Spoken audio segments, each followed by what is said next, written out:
My name is Sophia Walker, and at 28 years old, I never expected to be fighting for my own inheritance. You have 1 week to leave. My brother Eric smirked across our grandmother Eleanor's antique dining table. Mom and Dad just watched in silence, eyes fixed on their plates. The betrayal stung worse than the words themselves. Little did they know, I had already pulled out the property records from my bag. Actually, you all have 24 hours. Their forks dropped when they realized grandmother had outsmarted them all. Before I continue this story, let me know where you're watching from, and hit that subscribe button if family drama is your thing. Growing up in Millfield, Connecticut, I was always the odd one out in our family. While my parents, Margaret and Richard Walker, doted on my older brother Eric, I found solace in books, art, and the wisdom of my grandmother Eleanor. Our family home, a sprawling Victorian built in the late 1800s, had been in the Walker family for generations. The house itself was a character in our family story. Creaky floorboards that announced your presence, a winding staircase with hand-carved banisters, and rooms that held decades of memories, both sweet and bitter. I left Millfield the day after high school graduation, determined to forge my own path. Architecture had always been my passion, inspired by the intricate details of our family home. Boston welcomed me with open arms, and I thrived at MIT, earning my degree with honors. The further I advanced in my career, the more distant my relationship with my family became, except for grandmother Eleanor. Eric never left Millfield. While I was designing modern structures and sustainable living spaces in Boston, he was working at our father's insurance firm, playing golf at the country club, and positioning himself as the dutiful son. My parents never missed an opportunity to remind me how Eric had stayed loyal to the family, unlike their daughter who abandoned them for city life. "Your brother takes care of us," Mom would say during our infrequent phone calls. "He comes by every Sunday for dinner. He helps your father with the yard work." What they never mentioned was how Eric had slowly been taking control of family decisions, particularly regarding finances and property. He'd convinced our parents to add him as a signatory on their bank accounts just in case of emergency. He'd suggested they consult him before making any major purchases. And most importantly, he'd been dropping hints about the family home for years. Grandmother Eleanor saw through him. At 87, her mind remained sharp as a tack, and her piercing blue eyes missed nothing. During my visits, which I maintained despite my parents' coldness, she would squeeze my hand and whisper, "This house has eyes and ears, Sophia. Be careful what you say around certain people." The economic downturn had hit Millfield hard over the past decade. What was once a thriving small town had become a shell of its former self, with Main Street featuring more empty storefronts than businesses. Property values had plummeted, except for historic homes like ours, which had become even more valuable to developers looking to create boutique hotels or upscale apartments. I'd been away for 3 years straight before grandmother's passing. My architecture firm had sent me to oversee projects in Chicago, then Seattle, and finally a 6-month stint in London. Each time I'd planned to visit Millfield, something came up, a project deadline, a client emergency, or just plain fear of facing the family dynamics I'd escaped. When the call came about grandmother Eleanor, I was in a taxi heading to a client meeting in downtown Boston. Dad's voice was flat when he said, "Your grandmother passed in her sleep last night. The funeral is Saturday. No emotion, no acknowledgement of what she'd meant to me. Just facts and a date." What he didn't say was that grandmother had asked for me repeatedly in her final days. I learned this from Mrs. Patterson, Eleanor's nurse, who called me separately. "She had something important to tell you, dear. She made me promise to let you know she left something for you in her writing desk, the small drawer with the key she kept on her necklace."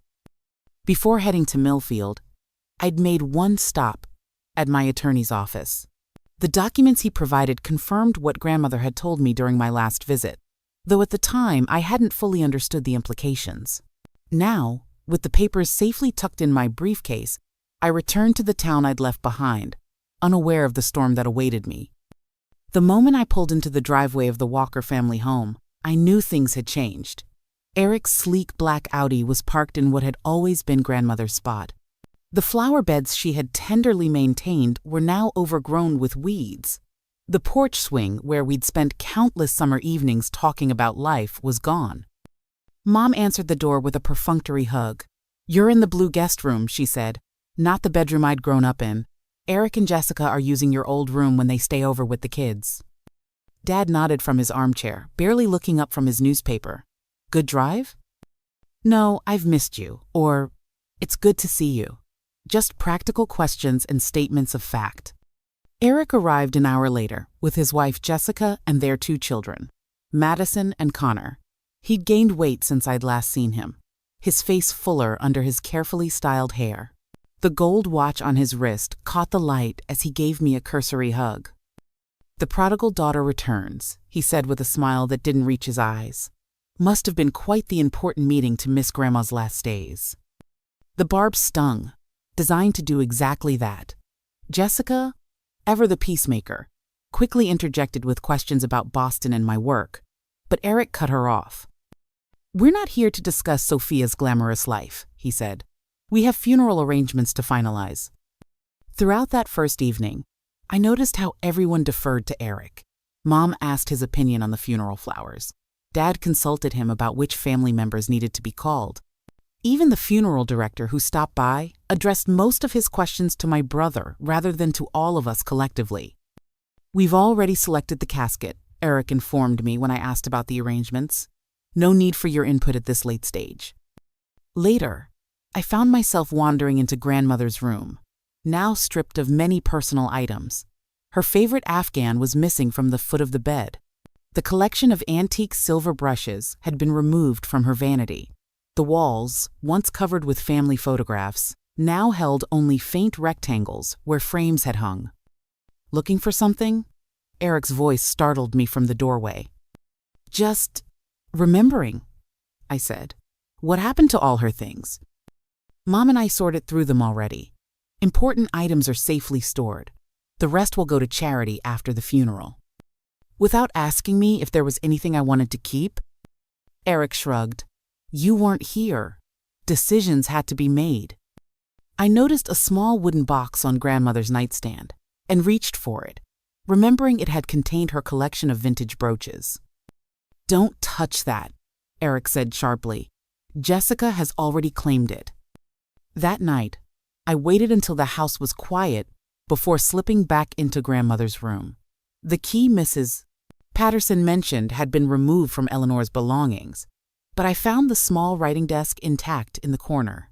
After 20 minutes of careful searching, I discovered that the bottom of the drawer had a false bottom. Beneath it lay a sealed envelope with my name written in Grandmother's elegant script, along with a small key that unlocked her safe deposit box at Millfield Community Bank. The next morning brought the first of several tense family meals. As I entered the kitchen, Eric and Mom abruptly stopped talking. "Toast?" Mom offered mechanically. "What were you discussing?" I asked directly. "Funeral details," Eric answered too quickly. "Nothing for you to worry about." Later, I overheard Eric on the phone in Dad's study, the door not quite closed. "Yes, as soon as the funeral is over. The property has excellent development potential. No, there won't be any complications from other family members." When he emerged, I pretended to be examining a family photo on the wall. "Making plans already?" I asked casually. "Just tying up loose ends," he replied, tucking his phone into his pocket. "Grandmother left some financial matters that need attention." "Interesting," I said. "I wasn't aware you were handling her estate." Eric's smile tightened. "Someone has to take responsibility. We can't all run off to play architect in the big city." On the day before the funeral, I visited the Millfield Community Bank. The contents of Grandmother's safe deposit box confirmed everything the envelope had suggested: property deeds, legal documents, and a letter explaining her decisions in detail. I made copies of everything before returning the originals to the box. My attorney had advised me to wait until after the funeral to reveal what I knew. "Let the family have their time to grieve," he suggested. "The legal matters can wait." That evening, I found an old photograph album tucked away in the library bookshelf. It contained pictures I'd never seen. Grandmother as a young woman, standing proudly in front of the house. a deed document visible in her hands. There were newspaper clippings, too, about how Eleanor Walker had fought to keep the family property during difficult financial times in the 1970s when my grandfather had wanted to sell. "She saved this house once before," I whispered to myself. The funeral passed in a blur of black clothes, solemn faces, and platitudes about a life well lived. I stood apart from my family at the cemetery, watching as they accepted condolences from town residents who barely acknowledged my presence. The city daughter, I heard someone whisper, barely knew her grandmother. If only they knew the truth of our relationship, the long letters we'd exchanged, the phone calls late into the night when I needed guidance, the way she'd supported my dreams when everyone else had tried to clip my wings. The day after the funeral, Mom announced we would have a proper family dinner to discuss moving forward. The dining room table was set with grandmother's best china and crystal glasses that caught the late afternoon light. The formality of the setting suggested this was no ordinary meal. Eric and Jessica arrived precisely at 6. Their children left with a babysitter. Dad uncorked a bottle of wine that had been saving for a special occasion, though no one clarified what the occasion might be. The tension in the room was palpable as we took our seats. Eric at the head of the table where grandfather used to sit, Mom and Dad flanking him, with Jessica and me across from each other. The first course, grandmother's recipe for butternut squash soup, was served in uncomfortable silence. Mom attempted small talk about the funeral arrangements, commenting on the lovely turnout and beautiful flowers. It was during the main course of roast beef and potatoes that Eric finally addressed what was clearly the real purpose of the dinner. He set down his fork deliberately, took a sip of wine, and cleared his throat. "Now that we've paid our respects to grandmother," he began, his tone businesslike, "we need to discuss practical matters." Mom and Dad exchanged glances, but said nothing.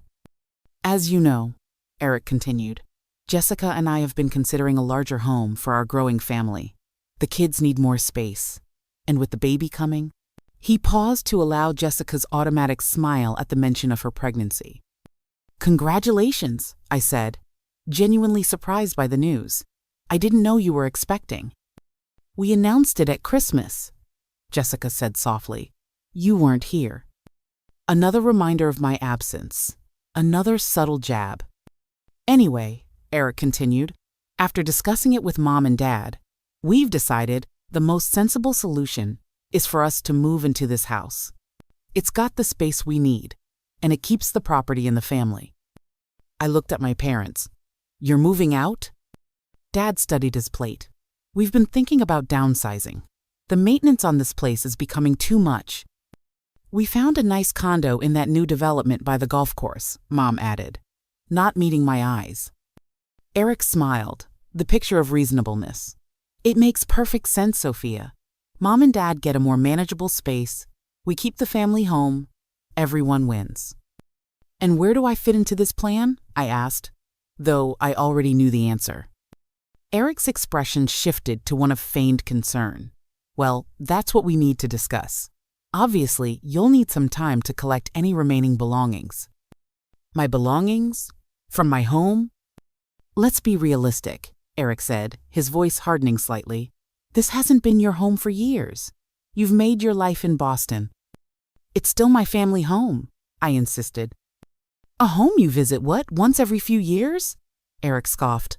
"Look, we're not throwing you out on the street, we're just being practical." I turned to my parents. "And you both agree with this?" Mom fiddled with her napkin. "Eric and Jessica need the space, dear. They have children to consider." "And what about what grandmother would have wanted?" I asked. At this, Eric's facade of reasonableness cracked slightly. "Grandmother is gone, Sophia. The living need to make decisions for the living." "She loved this house," I said quietly. "She would have wanted it preserved, not torn apart for your renovations." Eric's eyebrows shot up. "How did you know about the renovations?" I didn't answer. "The plans are quite tasteful," Jessica interjected quickly. "We're preserving all the historical features." "Except for the East Wing," I said. "The part with grandmother's rooms and the library. You're planning to demolish those for a modern addition." Eric's face flushed. "You've been snooping through my things?" "I overheard your call with the developer. I said calmly, and I saw the preliminary sketches in Dad's study. The atmosphere at the table had grown decidedly colder.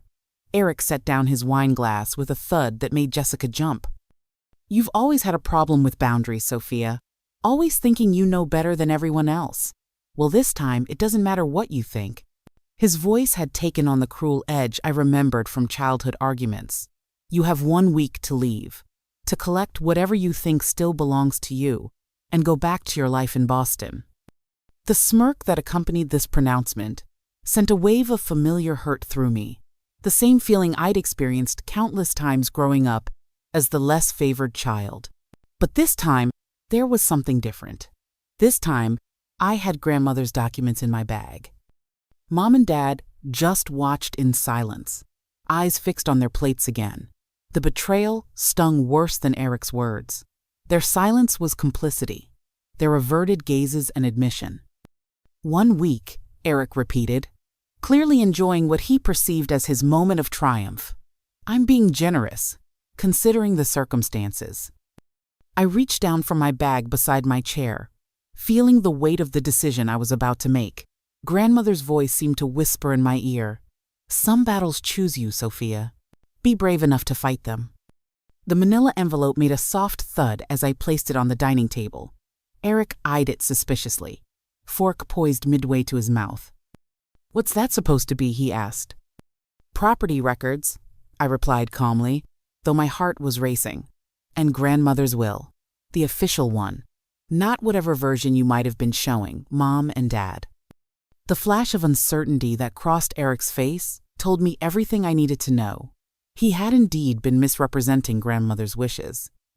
"I have no idea what you're talking about," he said, but his voice lacked conviction. I opened the envelope and slid out the documents one by one, arranging them neatly on the table between the crystal water glasses and silver candlesticks. Deed to the Walker family home, transferred to Sophia Eleanor Walker 3 years ago. Notarized, filed with the county clerk, completely legal and binding. Mom gasped. Dad's face went pale. Jessica looked from Eric to me in confusion. 3 years ago? Dad asked. "That's impossible. Your grandmother would have told us." "She did tell someone," I said quietly. "She told me." The memory of that conversation flooded back with perfect clarity. It had been during my last visit to Millfield, before my work trips had made visits impossible. Grandmother had asked me to walk with her in the garden, ostensibly to discuss the heritage roses she'd been cultivating for decades. "Sophia," she had said, settling onto the stone bench by the fountain, "I need to talk to you about the house." I'd assumed she wanted my professional opinion on some renovation or repair. "Is something wrong with the structure?" "No, dear. Something is wrong with the family." Her directness had surprised me. I've been watching Eric's behavior these past few years.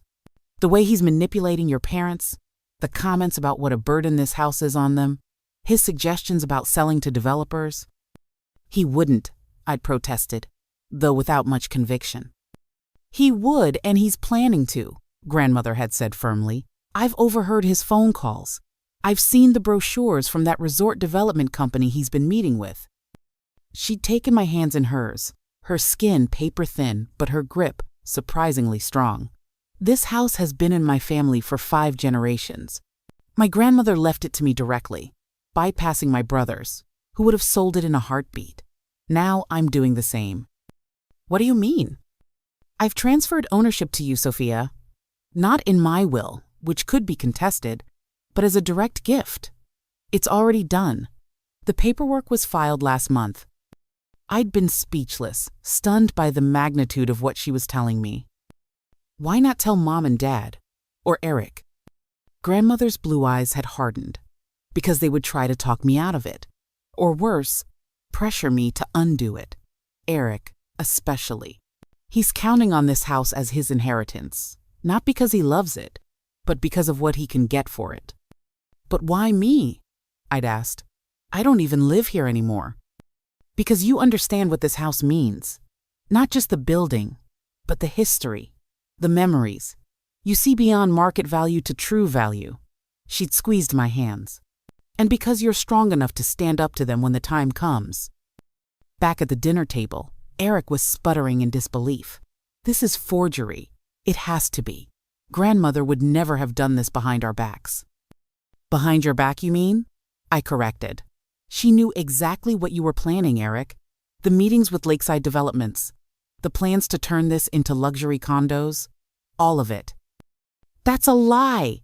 Eric slammed his hand on the table, making the dishes rattle. We were going to live here. For the family. After you gutted the place and rebuilt it to your specifications, I countered. After you erased everything that made this house special to grandmother. Dad was examining the deed document, his insurance background making him familiar with such paperwork. This appears legitimate, he said slowly. The signature is definitely your grandmother's. Eric snatched the paper from him. There must be some mistake, or some way to invalidate this. She was elderly, possibly not of sound mind. Her doctor performed a cognitive assessment the same day she signed the transfer, I said, sliding another document forward. As you can see, she was declared fully competent. Mom was crying softly. Whether from shock or disappointment, I couldn't tell. Jessica sat frozen, her dinner forgotten. Why would she do this? Mom asked. Why wouldn't she tell us? Because she knew what would happen, I said gently. She knew Eric would try to pressure her to change her mind. She knew you and Dad would take his side, as you always have. The harsh truth hung in the air between us. Decades of family dynamics laid bare in a single statement. This is ridiculous, Eric said, but his voice had lost its earlier confidence. I'll contest this. I'll get lawyers involved. You're welcome to try, I replied, but grandmother made sure everything was legally watertight. She even recorded a video statement explaining her decision, which my attorney has in safekeeping. Eric's face had gone from red to white. Your attorney? How long have you known about this? Since she did it, I admitted, but I never thought it would come to this. I never imagined you'd try to force me out of my own family home a week after grandmother's funeral. Actually, I continued, gathering the documents back into a neat pile. Given what's happened tonight, I think it's best if you all make arrangements to leave. Not in a week. Tomorrow. Tomorrow? Jessica echoed, speaking for the first time since the revelation. But we can't possibly. 24 hours, I said, echoing Eric's earlier ultimatum. I think that's generous, considering the circumstances. The three of them stared at me in shock, forks suspended in mid-air, as if they couldn't believe what was happening. The tables had turned so completely that they seemed unable to process the reversal. You can't be serious, Eric finally managed. Throw your own family out? I'm not throwing anyone out, I clarified. I'm simply exercising my rights as the legal owner of this property, rights that grandmother entrusted to me precisely because she feared this exact scenario. The remainder of the dinner passed in stunned silence. The dessert, grandmother's apple pie recipe, remained untouched as the reality of the situation sank in. I had become, in the space of a few minutes, not the family outcast, but the family power broker. The sensation was unfamiliar and not entirely comfortable. As Eric and Jessica prepared to leave, Eric pulled me aside in the hallway, his expression a mixture of rage and disbelief. This isn't over, he hissed. You think you've won, but you have no idea what you're doing. This house is a money pit. The taxes alone will bankrupt you. Funny, I replied. Grandmother managed just fine on her teacher's pension. I think I'll manage on my architect's salary. You'll regret this, he warned, grabbing his coat. When you're alone in this big, empty house, you'll realize what you've done to this family. As their car disappeared down the driveway, I turned to find Mom and Dad standing awkwardly in the foyer, looking lost in the house that had been their home for over 30 years. Did you really mean it? Mom asked tearfully. About us leaving tomorrow? The question hung in the air between us, heavy with years of neglect and favoritism, but also with shared history and the complicated love that binds families even through betrayal. Morning light streamed through the stained glass panels of the front door, casting colored patterns across the foyer's hardwood floor. I'd spent a restless night in the blue guest room, replaying the dinner conversation and questioning my ultimatum. The satisfaction of standing up to Eric had given way to uncertainty about the path forward with my parents. The smell of coffee drew me to the kitchen, where I found Dad already dressed, sipping from his usual mug at the breakfast table. "Your mother's upstairs packing," he said without preamble. "We found a furnished rental by the golf course, 3-month lease to start, while we figure things out." I poured myself coffee, noting he'd made enough for 2. A small gesture, but significant. "Dad, about last night?" "I called the family lawyer this morning," he interrupted. "The documents are legitimate. The house is legally yours." I sat across from him. I never wanted it to happen like this. Dad sighed, suddenly looking every one of his 68 years. "Your grandmother always did have her own ideas about things, stubborn as they come." "She was trying to protect the house," I said, "from Eric's development plans." "Maybe." Dad stared into his coffee. "Or maybe she was trying to protect something else entirely." Before I could ask what he meant, the doorbell rang. Through the stained glass, I could make out Eric's distinctive silhouette. Dad grimaced. He called at 6:30 this morning, said he was bringing his lawyer by. I told him it wasn't a good idea, but I squared my shoulders and went to answer the door. Eric stood on the porch with a thin man in an expensive suit who introduced himself as James Blackwell, from the firm of Blackwell, Porter, and Schmidt. "Miss Walker," the lawyer began, "my client wishes to discuss the property transfer executed by Eleanor Walker. There are some concerning irregularities." "There are no irregularities," I interrupted. "And unless you have a court order, this is private property and you're here at my discretion." Eric pushed past me into the foyer. "This is still my parents' house, regardless of what paperwork you've dug up." "Actually," Dad said, appearing from the kitchen, "according to Harold Simmons, it's been Sophia's house for 3 years. We've apparently been living here at her grandmother's invitation, not as owners." Eric's face reddened. "And you're just accepting that? Without a fight?" "What would you have me do?" Dad asked wearily. "Sue your sister? Contest your mother's wishes?" "Yes," Eric exploded. "That's exactly what I would have you do. She's stealing your home." "It was never their home to begin with," I said quietly. "Grandmother inherited it from her grandmother. It's always been the Walker women's legacy, not the men's." This revelation clearly caught both men by surprise. Mr. Blackwell cleared his throat. "Perhaps we should all sit down and discuss this calmly." The 4 of us moved to the living room, where Mom appeared in the doorway, her eyes red from crying. "I heard voices," she said. "Eric, I told you not to bring lawyers into this." "Someone has to fight for our family's interests," Eric snapped, "since Dad clearly won't Mr. Blackwell opened his briefcase and removed several documents. "Miss Walker, while the property transfer appears technically legal, we believe it could be successfully challenged on several grounds.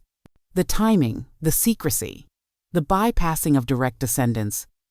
My grandmother was of sound mind and body when she made her decision," I stated firmly. "She had her reasons, which she documented extensively." "Reasons like what?" Eric demanded. "What could possibly justify cutting out her own son and grandson?" I hesitated, reluctant to reveal everything grandmother had told me about Eric's behavior, but his aggressive stance and the presence of his lawyer made it clear that holding back would only prolong the conflict. "She knew about your meetings with Lakeside Developments," I said directly to Eric. "She knew about the preliminary agreements you'd already signed, using a power of attorney document that Dad signed, thinking it was for something else." Dad's head snapped up. "What power of attorney?" Eric's momentary flash of panic confirmed my suspicion. "That was just for tax purposes," he stammered, "to help manage your finances." "It gave him authority to negotiate regarding your assets," I explained to Dad, "including this house, which you thought you owned but actually didn't." Mom gasped. "Eric, you didn't." "The development would have benefited everyone," Eric insisted. "The property values in this neighborhood are plummeting. This was a chance to cash out before it's too late." "This house isn't a stock to be traded," I said. It's been in our family for generations. And what are you going to do with it? Eric challenged. Live here alone? Move your fancy Boston friends in for weekend parties? At least my plan kept it in the family. Your plan demolished half the original structure, I countered, including grandmother's rooms and the library. The lawyer was watching our exchange with increasing discomfort. Perhaps family matters should be discussed privately before we proceed with legal options, he suggested. There's nothing to discuss, Eric said coldly. She's made her position clear. Now we'll make ours clear in court. As if on cue, the doorbell rang again. This time it was Mrs. Patterson, grandmother's nurse, accompanied by Harold Simmons, the family attorney who had served the Walkers for decades. I hope you don't mind the intrusion, Mrs. Patterson said, but Eleanor asked me to come today. She said it would be about time for the fireworks to start. Despite the tension, Dad chuckled. That sounds like Mother. Harold Simmons nodded to Mr. Blackwell with professional courtesy before addressing all of us. I'm here to execute the final part of Eleanor Walker's wishes. She left a video to be played 1 week after her funeral, or earlier if, as she put it, Eric starts making trouble. This is ridiculous, Eric sputtered. Some convenient video appearance from beyond the grave? It was recorded in my presence and notarized, Harold said mildly. Standard procedure for estate, matters of this complexity. Mrs. Patterson produced a laptop from her bag. Eleanor recorded this 3 years ago, the same day she transferred the house to Sophia. We gathered around as the screen flickered to life, revealing grandmother seated in her favorite armchair in the library. Despite her age, she sat straight-backed and resolute, her blue eyes clear and direct. If you're watching this, she began without preamble.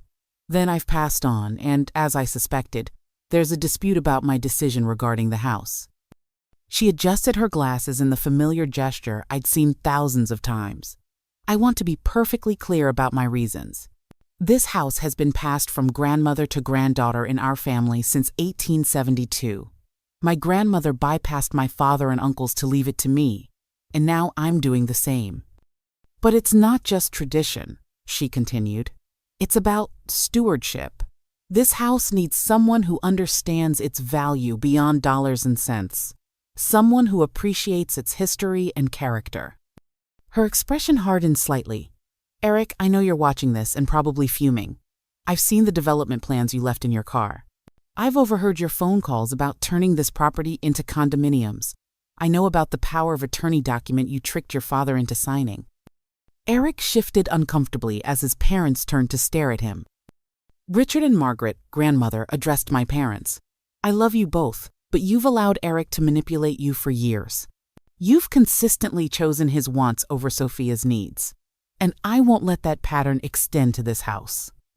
Mom began crying again, while Dad looked stricken. And Sophia, grandmother's face softened. I'm entrusting you with not just a building, but a legacy. This house has sheltered 5 generations of strong Walker women. Now it's your turn to decide its future. She leaned forward slightly, her gaze seemingly directed right at me across time. Whatever you decide, know that I trust you completely. You have the vision to see what this house could be, and the strength to stand up for it. The video ended, leaving us in stunned silence. Even Eric seemed momentarily at a loss for words. Harold Simmons closed the laptop. There's also a letter for each of you, to be read privately.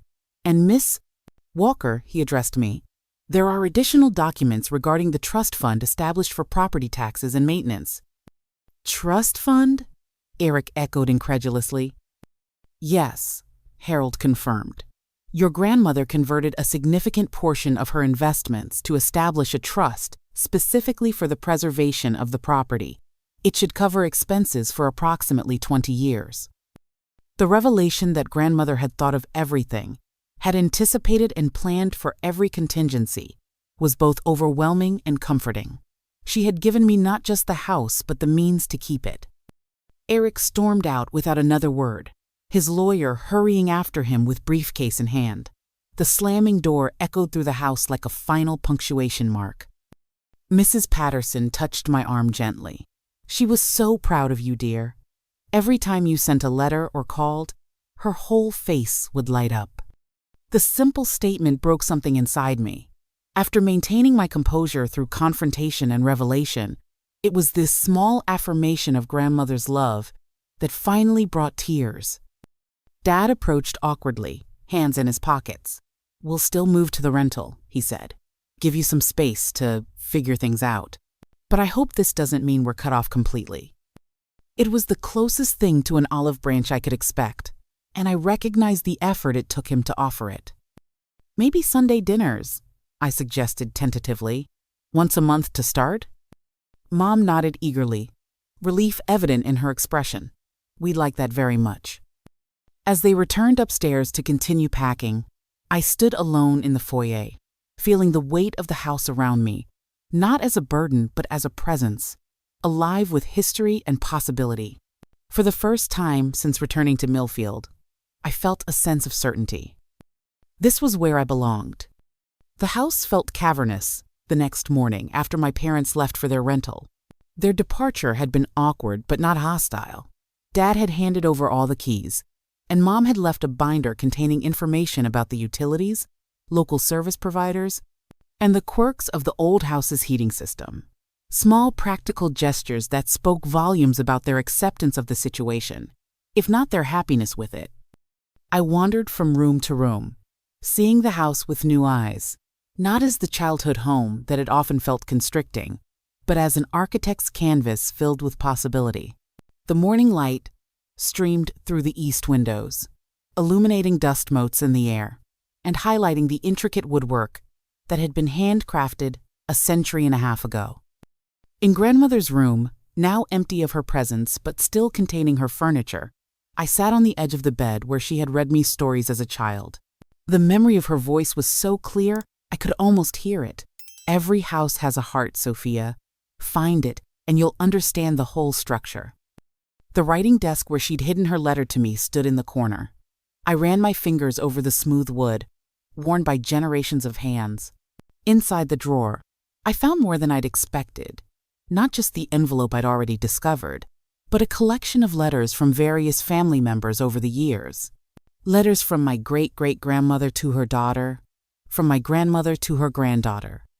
A continuous line of communication between the Walker women, preserved like a time capsule. One letter, dated 1972, caught my attention. In it, my great-grandmother wrote to Eleanor about her decision to leave her the house. "The men in this family see property as wealth to be leveraged.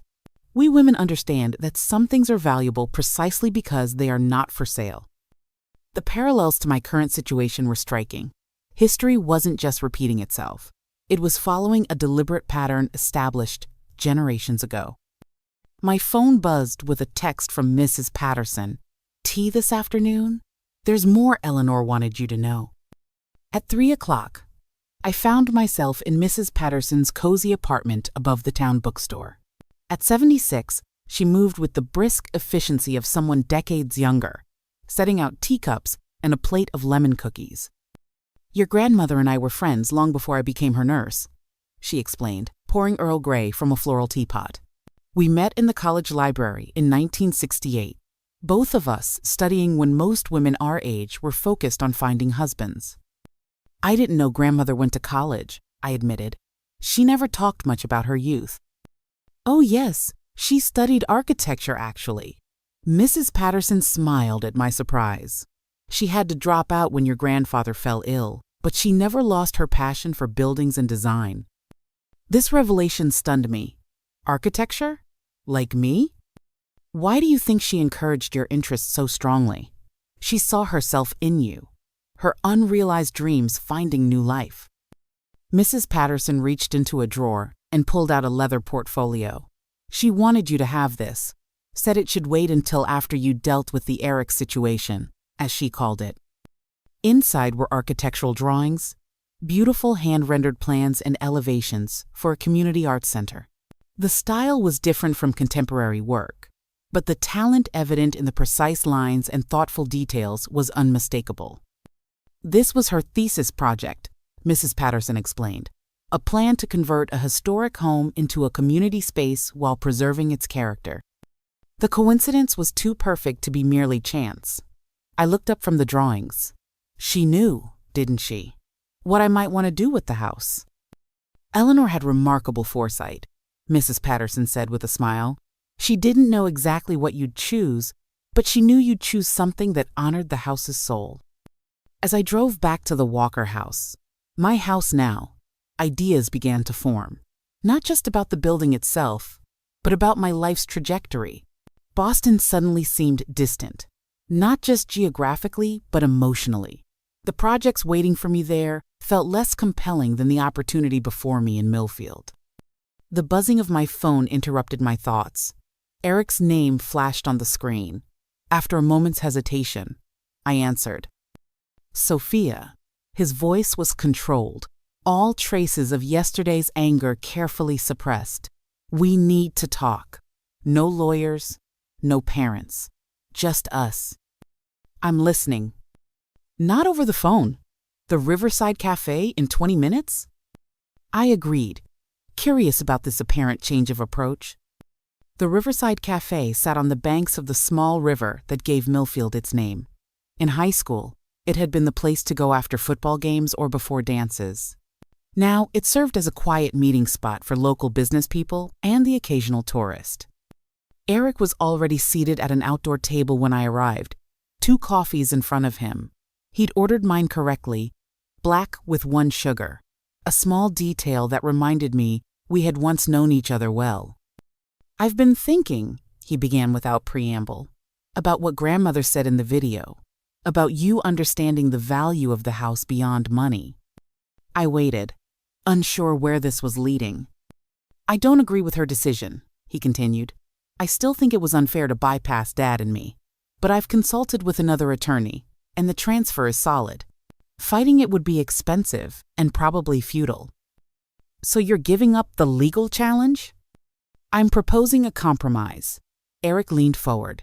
You keep ownership of the house, but we convert it together. Not into condos, but into something that serves the community while generating income. En event venu, perhaps, or a boutique hotel. I studied my brother's face, trying to discern his true motivation. And what would your role be in this compromise? Business partner. You handle the design and preservation aspects. I handle the financial and operational side. 50-50. Despite his reasonable tone, I sensed the same old Eric beneath the surface, always looking for control, always positioning himself at the center of any venture. I appreciate the offer, I said carefully, but I already have plans for the house. His expression tightened. Let me guess. You're going to live there alone like some gothic heroine, preserving it exactly as grandmother had it? Actually, I'm planning to convert part of it into a community arts center and architectural studio. The plan was crystallizing as I spoke it aloud. The East Wing would be public space for exhibitions, classes, workshops.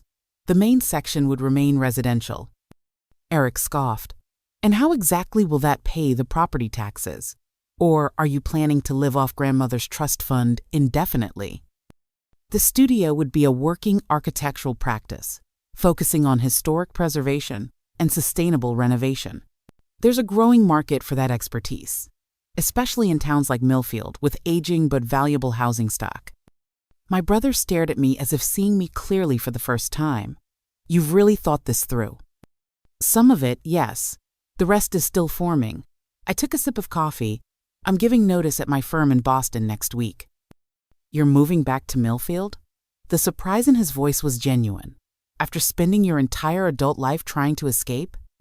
I wasn't escaping Millfield, I corrected him. I was escaping our family dynamic.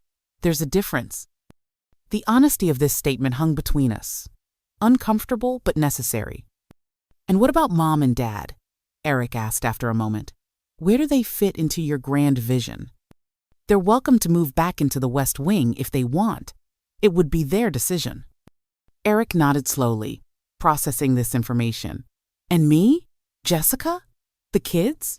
Are we simply cut out? The question wasn't entirely fair, but it deserved a thoughtful answer. Your family, I said finally. The house will always be open to you as family. but not as business partners or co-owners. Grandmother made her choice for specific reasons, and I intend to honor it. He stood up abruptly. Well, I tried. Remember that when you're struggling to make this work, I offered a reasonable solution. It was reasonable for you, I acknowledged, but not for the house, or for what grandmother wanted it to become. As I watched him walk away, I felt a curious mixture of sadness and relief. The rift between us wasn't healed, might never fully heal, but at least the battle lines were clearly drawn. There would be no more pretense of family harmony covering deeper machinations. The next few days passed in a flurry of activity. I submitted my resignation to my Boston firm, arranged for my apartment to be sublet, and began sketching preliminary plans for the conversion of the East Wing. Each evening, I sat in grandmother's chair in the library, surrounded by books that had witnessed decades of family history, and felt increasingly certain about my decision. On Sunday, exactly 1 week after the confrontational dinner, my parents came for lunch. They arrived tentatively, as if unsure of their welcome in the house that had been their home for 3 decades. "We've been thinking," Mom said as we sat in the sunroom with coffee after the meal, "about what your grandmother said in the video, about how we favored Eric." Dad cleared his throat uncomfortably. We didn't see it that way at the time, but looking back, there were patterns we should have recognized. It wasn't quite an apology, but it was an acknowledgement, perhaps the most I could realistically expect after years of established family dynamics. "The past is past," I said, surprising myself with how much I meant it. "What matters now is how we move forward." I showed them my preliminary sketches for the Arts Center conversion. Dad studied them with genuine interest, pointing out practical considerations about the plumbing and electrical systems. Mom suggested which local artists might be interested in teaching workshops or displaying their work. Their engagement with my vision felt like the first step on a new path, not erasing our complicated history, but building something different alongside it. As they prepared to leave, I made an offer I hadn't planned, but which felt right in the moment. The West Wing has the suite with its own entrance and kitchenette. If you wanted to move back, that space could be yours, independent but connected. They exchanged glances, a silent communication honed by decades of marriage. "We'll think about it," Dad said, but I could tell from his expression that the idea appealed to him. This house had been his mother's home, after all. Despite our differences, there was a pull of belonging that wasn't easily severed. That evening, I stood on the wide front porch, watching the sunset paint the sky in shades of pink and gold. A text message from my former boss in Boston confirmed they would take me on as a remote consultant for specific projects, providing a financial bridge until my new practice was established. Piece by piece, a new life was taking shape. Not the one I had planned, but perhaps the one I had been moving toward all along without realizing it. As darkness fell, I turned to go back inside, the porch light illuminating my way home. 3 months passed in what felt like both an instant and an eternity. Spring had given way to summer, and the Walker house was undergoing its own transformation alongside the changing seasons. The East Wing, once formal and rarely used, now hummed with activity. The parlor that had hosted Victorian tea parties had become a gallery space, showcasing local artists. The former guest bedrooms were now workshop spaces, where community members gathered for classes in painting, pottery, and architectural drawing. And the sunroom, with its abundant natural light, served as my architectural studio. My parents had accepted my offer to return to the West Wing. After a month in the rental, they'd found themselves missing the character and comfort of the old house. Now they occupied a suite of rooms with their own entrance, a comfortable compromise between independence and connection. The renovation process had been both challenging and rewarding.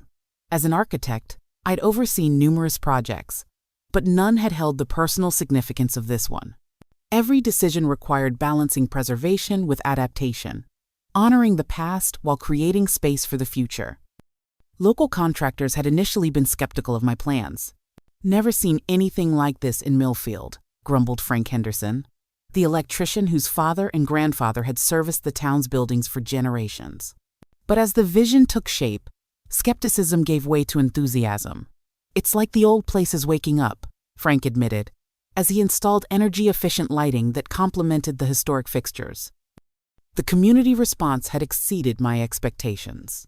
In a town struggling with economic decline, the Walker House Arts Center offered not just cultural enrichment but a sense of possibility. Retired art teachers volunteered their time. High school students helped with the renovation in exchange for mentorship. A local business association approached me about designing similar adaptive reuse projects for other historic buildings downtown. Even Eric had grudgingly come around, though not without resistance. His legal challenge had fizzled out when his own attorney advised him of the slim chances of success. For weeks afterward, he had avoided family gatherings and refused to visit the house. But the birth of his third child, a daughter named Eleanor, after our grandmother, had prompted a tentative reconciliation. "She should know her heritage," he'd said gruffly when he finally brought his family to see the renovated house. Watching his daughter toddle through the gallery space, touching the walls that had sheltered 5 generations of Walker women, I glimpsed a softening in my brother that I hadn't thought possible. Relations remained complicated. Years of resentment and rivalry couldn't be erased by a few months of change. But we were finding a new equilibrium, one based on clearer boundaries and more honest communication. The Arts Center was officially opening to the public today. I stood in the entrance hall, making last-minute adjustments to the display, explaining the house's history and transformation. A large portrait of Grandmother Eleanor hung prominently, her piercing blue eyes seeming to approve of what her legacy had become. Mrs. Patterson appeared beside me, elegant in a floral dress she'd worn for the occasion. "She would be so proud," she said, following my gaze to the portrait. "Not just of what you've done with the house, but of how you've stood your ground." "I had a good teacher," I replied, linking my arm with hers. The opening ceremony attracted more attendees than I had dared hope. Millfield residents who remembered visiting the house in my grandparents' day marveled at the thoughtful renovation. Younger community members explored the spaces with excitement about future programs. Local officials spoke about historic preservation and community revitalization. Even Mayor Thompson, initially skeptical about my big city ideas, acknowledged the project's success. "The Walker House has always been part of Millfield's identity," he said in his brief remarks. "Now it's helping us write the next chapter of our town's story." As the crowds mingled and explored, I found myself on the back terrace, taking a moment of quiet amid the celebration. The garden, once grandmother's pride, was thriving again under Mom's care. The fountain bubbled peacefully, just as it had during that fateful conversation 3 years ago. Dad joined me, handing me a glass of champagne. "Quite a transformation," he said, nodding toward the house, both the building and its owner. I smiled, recognizing the rare compliment. "I've been thinking about something grandmother used to say, that inheritance isn't just about property or money. It's about values, courage, vision." She was a wise woman, Dad acknowledged. Stubborn as hell, but wise. "I think that might be the real Walker women's legacy," I laughed. "Stubborn wisdom." We stood in companionable silence, watching the sunset gild the old house with warm light. The building that had once felt like the center of family conflict now stood as a symbol of possibility and renewal. Later that evening, after the last guests had departed, I sat alone in the library, the one room I'd kept almost exactly as it had been in grandmother's time. The leather armchair creaked familiarly as I settled into it, a stack of letters in my lap. Correspondence between Walker women across generations, passing wisdom and encouragement from one to the next. I'd learned so much in these past months, about architecture and renovation, yes, but more importantly about family, legacy, and the courage to create boundaries. About standing firm in the face of intimidation and finding strength I hadn't known I possessed. About forgiveness that comes not from forgetting past hurts but from refusing to let them dictate the future. The journey hadn't been easy.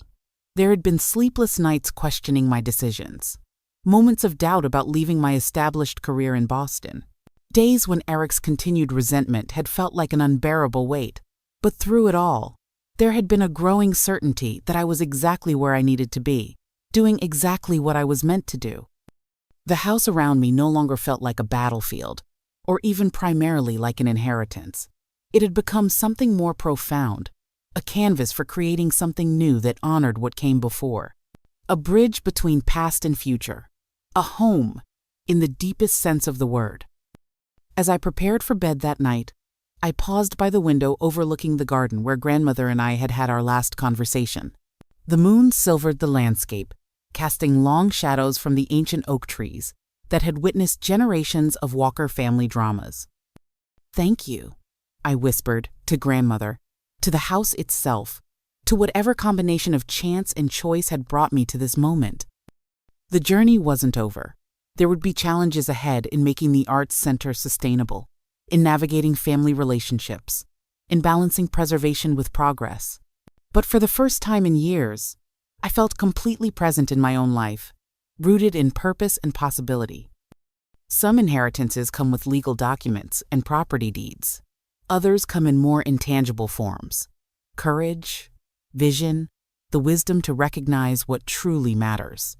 Grandmother had given me both kinds, and I was finally ready to claim them fully. What about you? Have you ever had to stand up to family for what you believed was right, or discovered an unexpected inheritance that changed your path? Share your story in the comments below. And if this tale of family drama and finding your own strength resonated with you, please hit that like button and subscribe for more stories of transformation and resilience. Thank you for joining me on this journey. And remember, sometimes the most valuable legacies aren't things, but the courage to create your own path.